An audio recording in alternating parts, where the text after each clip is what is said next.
Добро утро. Минутите за утрински брифинг и повторно гостин доктор Маја Кадиевска-Војновиќ, професор на Американ Коледж. Кадиевска, што ти го прочитав синоќа, информација која помалку ме шокираше. Кина влегува во едно чудно стампедо на пораст од бруто општествениот производ од 18% наспроти 6% во истиот период оваа година.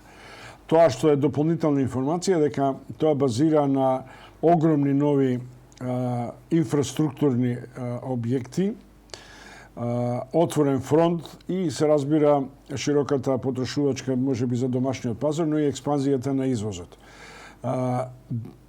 Многумина велат ако Кина закрепне, ќе закрепне светската економија. Дали е тоа точно? Јас сметам дека е точно, поради тоа што во минатото се викаше ако Америка закрепне, ќе закрепне светот. Сега Кина е еден светски гигант кој што не само еве во оваа криза, веќе една декада, повеќе од една декада, да речеме, лидер на светскиот раст. Да, фрапантен е податокот, ММФ сега видов бројката планира околу 8% раст за оваа година на Кина, меѓутоа ако веќе имаме остварување некој од 18, тоа е големо, меѓутоа треба да имаме предвид во првиот квартал од минатата година ударот беше во Кина, значи е малце пониска според бената основа. И затоа може овој многу висок раст. Тоа е добра информација за светот и впрочем и за живувањето на економијата во Кина имаше ефект врз светската трговија и врз преработувачката индустрија во светски рамки.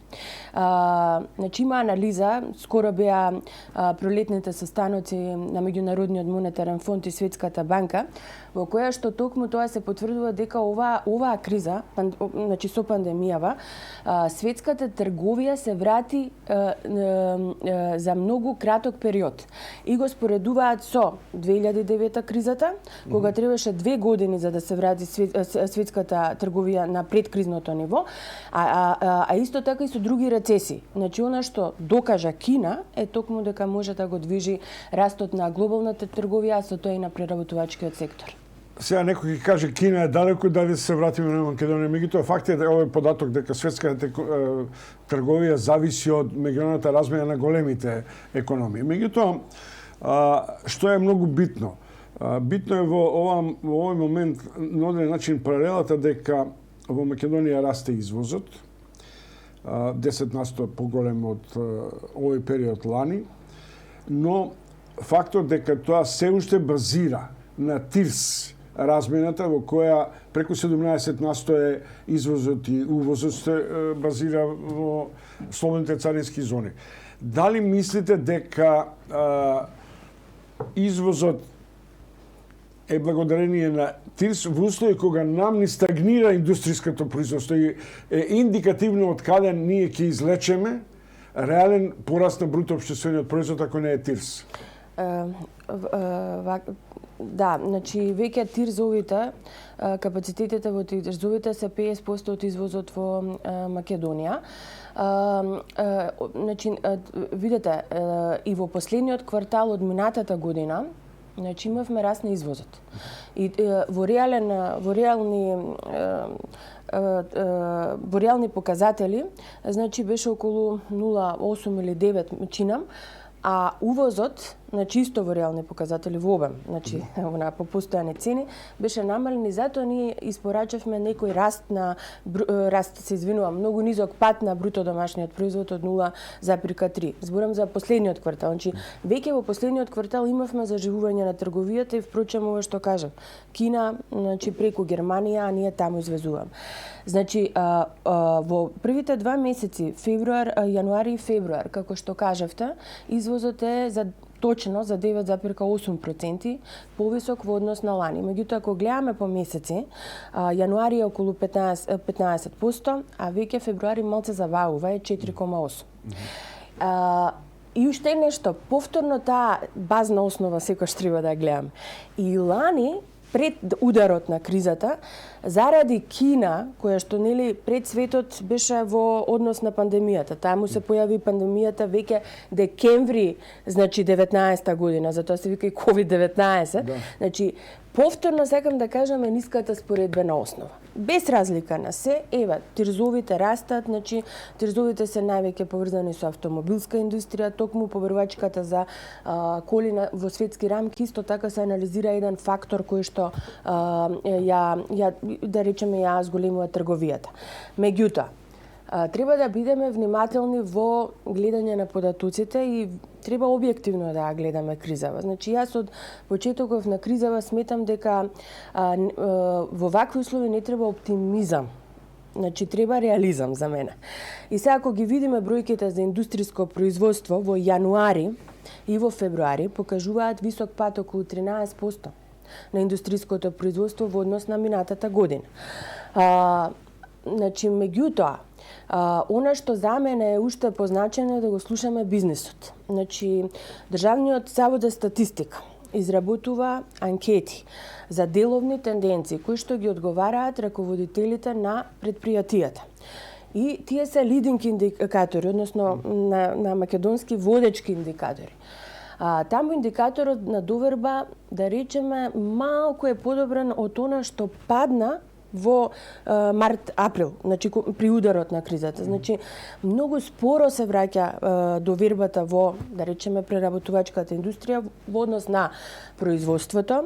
Исто така кажуваат дека имаат многу обезбеденоста на производството со нови нарачки. И странски и домашни е голем ограничувачки фактор. Значи се уште тука имаме некои, да кажеме, неповолни движења.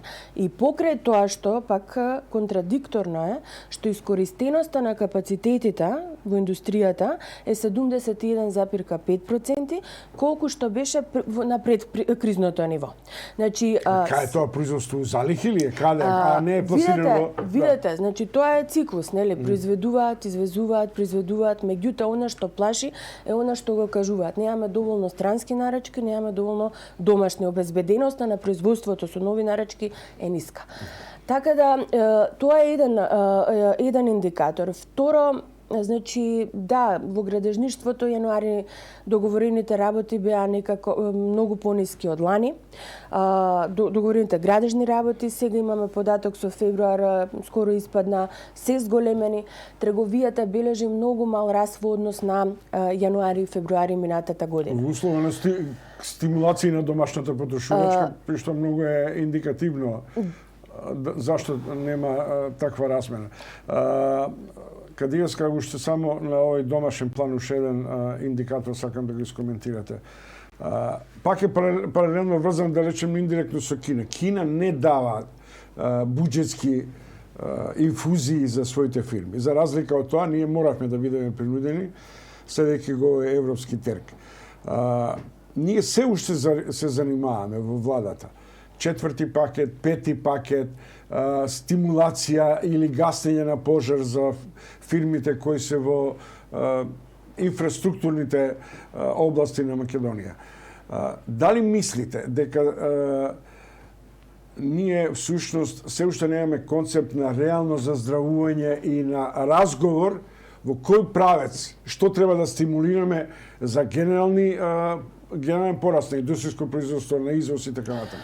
Видете, значи јас би кажала дека од почетоков некако на економски план, сега зборам за економски план, не за здравствен, меѓутоа во оваа криза економистите многу подобро исто треба да знаеа за развојот на пандемиите. Се сеќавате ја во ова студија и впрочем уште од март, кога удри кризата, прво што направив ги проучив пандемиите, да видам колку траат. Значи, првим требаше да се предвиди времетрењето и кажав, нели, во просек имаме во последните 3 милениуми, вкупно имаме 20 од големи размери пандемии и тие во просек траат од 2 до 3 години. Значи, првим требаше временската рамка. Значи, не, памтите лани владата како беше оптимиста дека да, сега се затворивме локдаун, имаме во вториот квартал, од третиот ќе почне да растеме.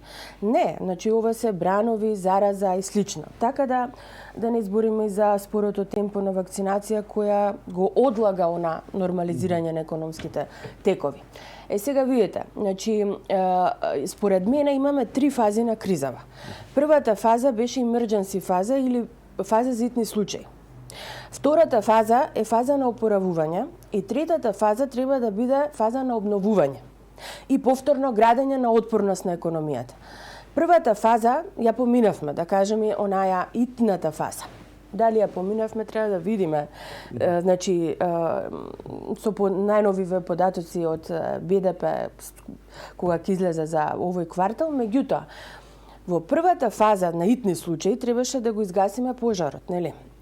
И главниот фокус дома, а и во светски рамки, пазете, беше да се задржи вработеноста. Значи, и затоа би овие пакети за субвенции на плати на вработени. Значи, де факто беше многу повеќе насочена кон вработеноста, особено на домашен план.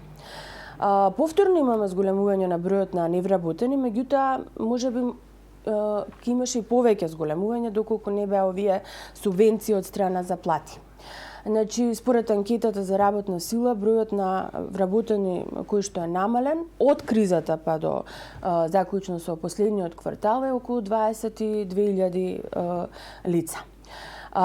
Видете, значи тоа беше првата фаза. 154 милиони евра од буџетот се потрошија за субвенции на плати.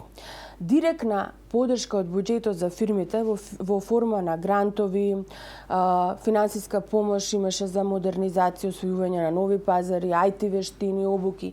Тие, по моја оценка, пошто скоро ги објави владата сите пакети и реализација на мерки, по моја оценка, такви директна помош, да кажеме, околу 50 на милиони. Тоа беше првата фаза и сега доаѓаме, според мене, во критична фаза. Значи, не дека онаа не беше критична фаза, да не заборам, во првата фаза имаше подршка и на ликвидност на фирми од Развојната банка. Ајде не анализираме сега фаза, третата фаза обнова, како и што? Не, на обновата е многу далеко. Да. Значи, сега сме во вторава фаза. Во втората фаза, според мене, е матно опоравување. Јас така си ја насловив, нели? Секој економист може собствено си даде име. Матно опоравување. Зашто? Видете, фирмите ќе почнам од бизнисот, пошто тоа го интересира, значи, и населението, нели, и фирмите.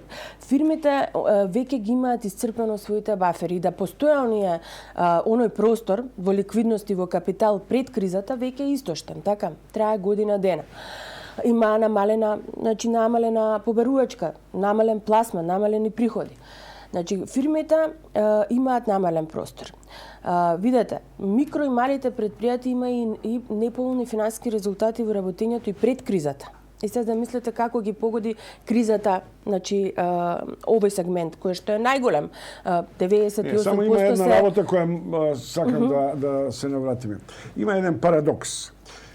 Велите ги искористиле фирмите своите капацитети. Меѓутоа, од друга страна, депозитите во банките на корпоративните депозити и на граѓаните растат, тие постигнаа ново темпо на раст, што значи тамо се условно да кажем имобилизирани скоро 1 милиарда. Од каде тој капитал тогаш? Видете, значи повторно нашата дејност растат, меѓутоа треба да го видиме темпото на раст, така? Значи тоа е треба да го видиме темпото на раст и на корпоративните депозити. И впрочем, видете, значи да, исцрпени се во смисла тоа е редовна економска активност. Предпријатијата не штедат во банките, предпријатијата држат својата ликвидност, да кажеме, во банките, така. Ке се вратиме за банкарскиот сектор, само да докажам. Зашто мислам дека сме во оваа критична фаза? Заради тоа што некои од мерките кои што беа донесени минатата година, во таа emergency фаза, веќе се дисконтинуираат. Кои се тие мерки? Памтите одлагање на отплата на даноци. Отплатата достигна да биде во март и затоа во буџет имаме изголемување, веројатно по некои ставки, јас ја немам структурата, меѓутоа претпоставувам, по некои даноци, токму заради доаѓање на оваа обврска. Значи, тоа веќе немаме одлагање на плаќање на даноци. Одлагањето на кредитите за физичките лица и репрограмот за правните веќе е завршен со септември, меѓутоа за физичките прекина на 31.3. Така? Значи, тие се дисконтинуирани мерки. И сега треба да видиме што од сега па понатаму. Значи, затоа јас сметам дека сме во критична фаза. Уште една работа многу битна. Вчера се донесе петиот пакет на мерки, за кои што, значи, буџетски пари, фискални импликации, мислам дека околу 90, меѓутоа, обезбедени, како што кажа министерот, значи уште кога беше односен буџетот за 2021, беа 50 милиони евра за цела година. Значи, видете, ние во буџетот имаме обезбедено средство за помош на економијата од 50 милиони евра. И затоа сметам, значи, дека во овој момент, мислам дека малци се касни, треба да се размислува веднаш за ребаланс. А да не кажам дека и буџетот за оваа година е граден врз нереална основа од 2020. Се предпоставуваше раст од 8% на вкупните приходи, меѓутоа во однос на тоа што не се реализираше во 2020. Сега тој раст е 12. Ако направиме ребаланс, ќе значи само префрлање од една сметка на друга, зашто ние влеговме со буџет дефицит од скоро 1 милиарда. И тоа треба да се покрие и се покрива. Кадиевска, покрај сета оваа ситуација, како екс заменик гувернер, дали се веродостојни упатувањата дека монетарната политика, финансиската стабилност е релативно стабилна? Да, се. Значи без дилема. Знаете, јас бев изненадена, многу не пратам ова Facebook. Не сум од таа Facebook генерација. Меѓутоа, знаете што, тие шпекулации што се разгорија во последниот период и како пожар што се расшириле на Facebook. Добро, како се расшири, така се угаси. Така се угаси, знаете, и ги имавме и во минатото. Значи, низ многу кризи на прва линија на отпорот бев. Така да, видите, мене само ме чуди како населението после 2 декади на стабилност во банкарски систем не е сигурно во стабилноста на системот. Значи, во блиска меморија е затворањето на Евростандард банка. И тоа е сосема легитимно да се уплашени луѓето пропаднаа заштеди во таа банка. Меѓутоа, во колективна меморија, ние дека и експорт-импорт банка пропадна. Да. И да не ја македонска. Не ја враќам, него имаме колективна меморија на пропаѓање на многу банки, така, а задржување на стабилност на финансиски систем. Тоа ми беше зборот. Значи, после 2 декади на самостојност, стабилност на банки, значи, зар не е доволен доказ дека Народна банка има инструменти за да ја одржи таа стабилност? Тоа е поентата. Така да народот не треба да верува на ситни шпекуланти. Значи, видете, тоа е, памтите, пред неколку години. Значи, 130 милиони евра бе извлечени. Да, јас тоа го кажам во тој разговор со еден ваш. Да, памтите. Значи, видете, и што после тоа се нормализира ситуацијата. Значи, јас стојам цврсто.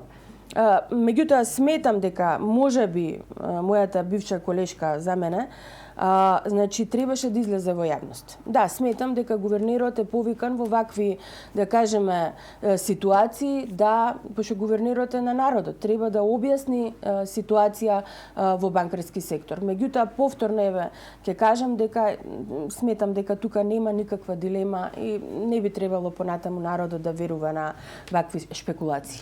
Маја Кадиевска Војновиќ, гостин во овие 15 на 20 минути. Ви благодарам што бевте дел од бизнис анализата во утрински брифинг.